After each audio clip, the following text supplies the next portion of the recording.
ശബരിമല വിഷയത്തിൽ പിണറായി വിജയൻ മുന്നോട്ട് വെച്ച തെരഞ്ഞെടുപ്പ് കുതന്ത്രം, ആ തെരഞ്ഞെടുപ്പ് കുതന്ത്രത്തിനുമേൽ കടുത്ത ഏറ്റവും വലിയ അടി, ആ തെരഞ്ഞെടുപ്പ് കുതന്ത്രത്തിന്റെ മുഖത്തടിക്കുക, ആ തെരഞ്ഞെടുപ്പ് കുതന്ത്രത്തിന്റെ നാഭിയിൽ തൊഴിക്കുക, ആ തെരഞ്ഞെടുപ്പ് കുതന്ത്രത്തിന്റെ നടുവൊടിക്കുക, അതാണ് രാഹുൽ ഗാന്ധി ചെയ്തിരിക്കുന്നത്.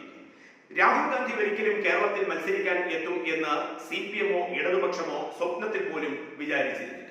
അവരുടെ സ്വപ്നത്തിന്റെ ഏതെങ്കിലും ഒരു അംശത്തു പോലും ഈ രാഹുൽ ഗാന്ധി കേരളത്തിലേക്ക് മത്സരിക്കാൻ എത്തും എന്നുള്ളത് ഉണ്ടായിരുന്നില്ല. അവിടെയാണ് വരാൻ പോകുന്ന 2019 ലോക്സഭാ തെരഞ്ഞെടുപ്പിൽ CPM-ന്റെ സ്വപ്നമായി ശബരിമല വിധി സുപ്രീം കോടതിയിൽ നിന്ന് വരുന്നത്.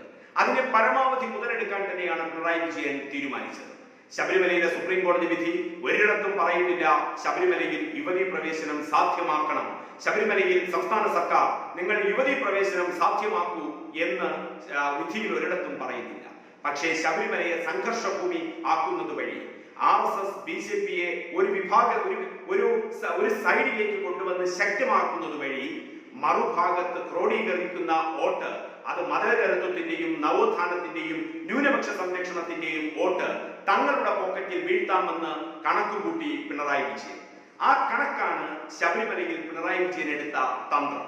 ആ തന്ത്രമാണ് ശബരിമലയിൽ യുവതീ പ്രവേശനം സാധ്യമാക്കിയേ അടങ്ങൂ എന്നുള്ള വാശി.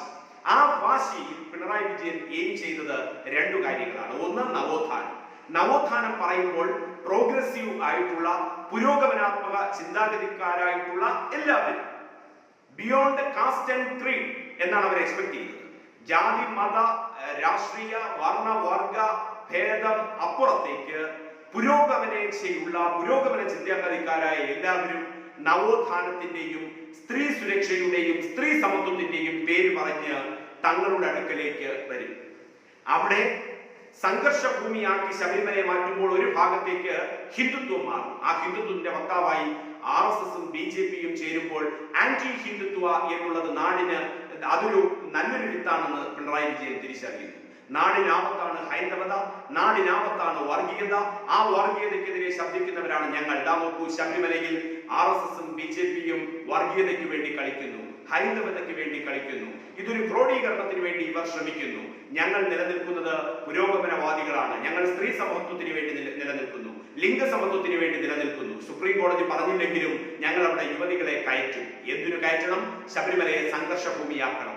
ശബരിമലയെ സംഘർഷഭൂമിയാക്കിയാൽ ആർക്കാണ് പ്രയോജനം? അത് ഞങ്ങൾക്കാണെന്ന് ഞങ്ങൾ കണക്കുകൂട്ടുന്നു. എങ്ങനെയാണ് പ്രയോജനം ഉണ്ടാവുക? അത് ഈ തരത്തിലാണ്. മോദി വിരുദ്ധതയും ഹിന്ദു വിരുദ്ധതയും കേരളത്തിൽ പോകുമ്പോൾ അവിടുത്തെ ബഹുഭൂരിപക്ഷം വരുന്ന മുസ്ലിം വിഭാഗങ്ങളുടെ ക്രോഡീകരണം, ക്രൈസ്തവ വിഭാഗങ്ങളുടെ ക്രോഡീകരണം, അതോടൊപ്പം വെള്ളാപ്പള്ളി നടേശനെയും കൂടി പിടിച്ചാൽ ഹിന്ദുത്വയുടെ മറ്റ് ജാതിപരമായ നോൺ ബ്രാഹ്മണിക്കൽ ആസ്പെക്റ്റും കൂടി ചേർത്തുകൊണ്ട് വലിയൊരു വോട്ട് ബാങ്ക് സൃഷ്ടിക്കുകയും കേരളത്തിന്റെ 20 ലോക്സഭാ മണ്ഡലങ്ങളിൽ 18 പിടിച്ചെടുക്കാൻ കഴിയും എന്ന് ആത്മവിശ്വാസം സ്ഫുരിക്കുന്ന തന്ത്രത്തിന്റെ ഭാഗമായിട്ടാണ് പിണറായി വിജയൻ ശബരിമലയെ സംഘർഷഭൂമിയാക്കി മാറ്റിയത്. സുപ്രീം കോടതി ഉത്തരവിന്റെ പശ്ചാത്തലത്തിൽ സുപ്രീം കോടതി ഒരിടത്തും പറഞ്ഞില്ല യുവതികളെ പ്രവേശിപ്പിക്കണമെന്ന്. പക്ഷേ പിണറായി വിജയൻ അവിടെ യുവതികളെ പ്രവേശിക്കാൻ ആക്ടിവിസ്റ്റുകളെ തേടി. വിശ്വാസികളായ യുവതികളൊന്നും അവിടെ വന്നില്ല. ആക്ടിവിസ്റ്റുകളെ കൊണ്ടിറക്കി സംഘർഷഭൂമിയാക്കുമ്പോൾ മറുതലയ്ക്കലിലേക്ക് RSS-നെയും BJP-യും ഒതുക്കി നിർത്തി, അവരെ ഇമേജ് ആക്കി നിർത്തി. എന്നിട്ട് കേരളത്തിന്റെ മതനിരപേക്ഷതയുടെ, നവോത്ഥാനത്തിന്റെ, സ്ത്രീ പുരുഷ തുല്യതയുടെ വക്താവ് എന്ന ഇമേജ് സ്വയം സൃഷ്ടിച്ചെടുത്തു ഈ ബർണൻ കോളേജിലെ പോരാളി. സംഘപരിവാർ ശക്തികൾ വീശിയെറിഞ്ഞ വാളിന്റെയും കഠാരകൾക്കും കത്തികൾക്കും നടുവിലൂടെ തലയുയർത്തിപ്പിടിച്ച് ബർണൻ കോളേജിന്റെ പടി ഇറങ്ങി വന്ന ഈ പിണറായി വിജയൻ എന്ന ഇരട്ടച്ചങ്കൻ കേരളത്തിന്റെ നവോത്ഥാന ഭൂമികയിൽ, കേരളത്തിന്റെ മതേതര ഭൂമികയിൽ, കേരളത്തിന്റെ സ്ത്രീ പുരുഷ സമത്വത്തിന്റെ ഭൂമികയിൽ ഒരു ഇമേജ് സ്വയം വളർത്തിയെടുക്കുകയും അതുവഴി ഹിന്ദുത്വ വിരുദ്ധത, ആ ഹിന്ദു വിരുദ്ധതയുടെ വോട്ട് ബാങ്ക് രാഷ്ട്രീയം പരീക്ഷിച്ച് തന്റെ ഇടം സുഭദ്രമാക്കാൻ വേണ്ടി നിശ്ചയിച്ചുറപ്പിച്ചിരുന്നു ശബരിമലയിലൂടെ. പക്ഷേ ആ കുതന്ത്രത്തെ വെട്ടിമലർത്തി അതേ ഭൂമികയിൽ രാഷ്ട്രീയം വിളയിക്കാൻ ഇറങ്ങി തിരിച്ചു CPM-നെയും പിണറായി വിജയനെയും ഞെട്ടിച്ചുകൊണ്ട് രാഹുൽ ഗാന്ധി എത്തുമ്പോൾ ഇതുവരെ മതേതരത്വത്തിന്റെയും ലിംഗസമത്വത്തിന്റെയും നവോത്ഥാനത്തിന്റെയും വക്താവായി അവതരിച്ചുകൊണ്ട് ഹിന്ദു വിരുദ്ധതയുടെ മോദി വിരുദ്ധതയുടെ പര്യായമായി നിന്നുകൊണ്ട് ക്രിസ്ത്യൻ വോട്ടുകളും മുസ്ലിം വോട്ടുകളും ക്രോഡീകരിക്കാനിട്ട ലക്ഷ്യം വെള്ളാപ്പള്ളി നടേശനിലൂടെ നോൺ ബ്രാഹ്മണിക്കൽ ഇഷ്യൂ ഉയർത്തിക്കാണിച്ചുകൊണ്ട് ഹിന്ദുത്വ വോട്ടുകൾ വിഭജിക്കാനുള്ള ശ്രമം, ഇതെല്ലാം വച്ചുള്ള ഈ നവോത്ഥാന നായകന്റെ അതേ റോളിലേക്ക് രാഹുൽ ഗാന്ധി കടന്നു വന്നു. രാഹുൽ ഗാന്ധി കടന്നു വരുമ്പോൾ കോൺഗ്രസ് ദേശീയ പ്രസ്ഥാനമാണ്. കോൺഗ്രസിന്റെ ദേശീയ അധ്യക്ഷൻ ദേശീയ രാഷ്ട്രീയത്തിലെ ദേശീയ നേതാവാണ്, അടുത്ത പ്രധാനമന്ത്രി സ്ഥാനാർത്ഥിയാണ്. സ്വാഭാവികമായും അങ്ങനെ ഒരു നേതാവ് കേരളത്തിലേക്ക് എത്തുമ്പോൾ ഈ ബിംബവത്കരണം രാഹുൽ ഗാന്ധിയിലേക്ക് മാറും. മോദിയുടെ ശക്തനായ എതിരാളി രാഹുൽ ഗാന്ധിയാവുന്നു. മോദി വിരുദ്ധതയുടെ ശക്തനായ എതിരാളി രാഹുൽ ഗാന്ധിയാവുന്നു. രാഹുൽ ഗാന്ധിയും പ്രിയങ്ക ഗാന്ധിയും സോണിയാഗാന്ധിയും കേരളത്തിൽ തേര് തെളിക്കുമ്പോൾ അത് താനാണ് ഈ ചിഹ്നം എന്ന് പിണറായി വിജയൻ ഉയർത്തിവെച്ച ആ ചില്ലിലേക്ക് രാഹുൽ ഗാന്ധി വലിയൊരു കല്ലെടുത്തെറിഞ്ഞ് ആ ചില്ലിനെ തച്ചുടച്ചിരിക്കുകയാണ്. എന്നിട്ട് പുതിയൊരു കണ്ണാടിക്കൂട് പണിത് രാഹുൽ ഗാന്ധി അവിടെ പ്രതിഷ്ഠിച്ചു. ആ പ്രതിഷ്ഠയെ ഏറ്റവും അധികം ഭയപ്പെടുന്നത് കേരളത്തിലെ BJP-ക്കാരല്ല, കേരളത്തിലെ നരേന്ദ്രമോദി ഭക്തരല്ല, ചില്ലുകൂട്ടിലിരിക്കുന്ന രാഹുൽ ഗാന്ധി എന്ന ബിംബം, അതായത് കേരളത്തിന്റെ നവോത്ഥാന മൂല്യങ്ങളുടെ സംരക്ഷകനായി, കേരളത്തിലെ ഹിന്ദു വിരുദ്ധതയുടെ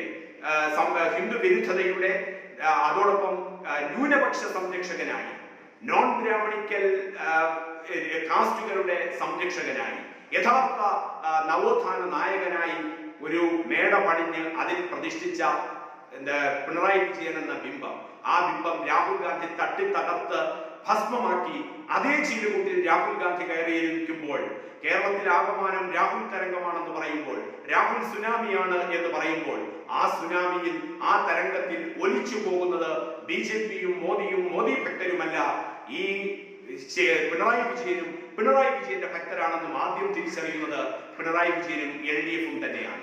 ആ വേവലാതിയാണ്, ആ അസംതൃപ്തിയാണ്, ആ അസംതൃപ്തിയും ആ സന്തോഷമില്ലായ്മയുമാണ്, ആ കാലുഷ്യമാണ് പിണറായി വിജയനെ രാഹുൽ ഗാന്ധിക്കെതിരായി ചിന്തിപ്പിക്കുന്നതും രാഹുൽ ഗാന്ധിക്കെതിരായ ക്യാമ്പയിൻ ശക്തിപ്പെടുത്തുന്നതും രാഹുൽ ഗാന്ധിയെ പാർട്ടി മുഖപത്രം ആക്ഷേപിക്കുന്നതും VS അച്യുതാനന്ദനെ പോലെ ഒരു നേതാവ് രാഹുലിനെ ആക്ഷേപിക്കുന്നതിന്റെയും കാരണം ഈ ഒറ്റ കാരണമാണ്. പിണറായി വിജയൻ കേരളത്തിൽ രൂപപ്പെടുത്തിയ, ശബരിമലയെ മുൻനിർത്തി രൂപപ്പെടുത്തിയ കുതന്ത്രം, ആ വോട്ട് പോളറൈസേഷൻ രാഹുൽ ഗാന്ധി തട്ടിത്തെറിപ്പിച്ച് അതിന്റെ ഭാഗം നേടിയെടുക്കാൻ ശ്രമിക്കുന്നതിലെ വൈമനസ്യം, വൈഷമ്യം, കാലുഷ്യത, ആ കാലുഷ്യതയാണ് ഇന്ന് ഇടതുപക്ഷത്തിനെ വിരളി പിടിപ്പിച്ചിരിക്കുന്നത്.